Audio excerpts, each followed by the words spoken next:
હવે આ સરની કામગીરી મામલે કોંગ્રેસ ભાજપ સામસામે આવી ગઈ છે। કોંગ્રેસ ખોટા ફોર્મ ભરાવનાર સામે કાર્યવાહીની માંગ કરાઈ છે। ફરિયાદ દાખલ કરી ફોજદારી કાર્યવાહી કરવાની માંગ પણ કરાઈ છે। આખા ષડયંત્રને કમલમમાં ડિઝાઇન કરાયું છે। કોંગ્રેસે આ વાત કરી છે। સરની મામલે કોંગ્રેસ ભાજપ આમને સામને જોવામાં આવી રહ્યા છે। ફરિયાદ દાખલ કરી ફોજદારી કાર્યવાહી કરવાની માંગ થઈ છે। આખા ષડયંત્રને કમલમમાં ડિઝાઇન કરાયું છે। કોંગ્રેસે આ વાત કરી છે। બીજી તરફ ભાજપે કોંગ્રેસ પર વળતો પ્રહાર કર્યો। કોંગ્રેસ ફોર્મ નંબર 7 અંગે જાણકારી મેળવી ચૂંટણી પંચની ડ્રાફ્ટ યાદી આવે પછી વિરોધ કરવો જોઈએ। ચૂંટણી પંચ 17 ફેબ્રુઆરી ડ્રાફ્ટ યાદી જાહેર કરશે। ભાજપે આ વાત કરી છે। કોંગ્રેસ ચર્ચામાં રહેવા માટે આવું બધું કરે છે। ભાજપે આ જવાબ આપ્યો છે। आज फॉर्म नंबर 7 में एकरारनामું છે કે ખોટી માહિતી આપી ખોટું એકરાર કરવું એની સામે ફોજદારી કાર્યવાહી થાય। તો ખોટા ફોર્મ નંબર 7 ભરવાવાળા જેટલા પણ અરજદારો હતા જે ફોર્મ રિજેક્ટ થયા છે એ તમામ અરજદારો સામે ફોજદારી કાર્યવાહી થાય અને તાત્કાલિક એફઆઈઆર કરવામાં આવે એવી માંગણી કરીએ છીએ।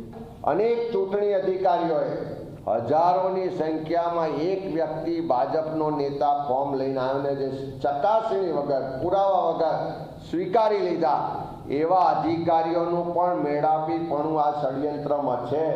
खोटा फॉर्म भरवावाळा जेटला लोको गुजरातमां विधानसभा वाइज हता ए फॉर्म नंबर 7 ना अरजदारोनी यादी चूंटणी पंच जाहेर करे।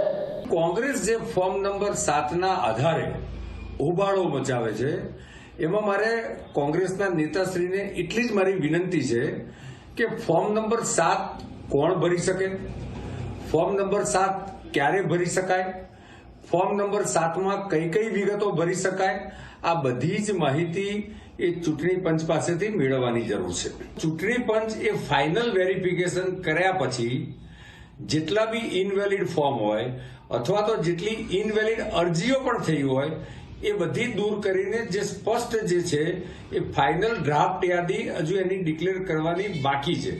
લગભગ 17 તારીખે આ યાદી ડિક્લેર થવાની છે ત્યારે દૂધનું દૂધ ને પાણીનું પાણી થઈ જવાનું છે। પરંતુ આવનારી ચૂંટણીની હાર ભાળીને આગોતરા એક બચાવનામું જે કોંગ્રેસના પ્રમુખશ્રી અને અન્ય લોકો જે રજૂ કરવાની જે કોશિશ કરે છે એની હું નિંદા કરું છું।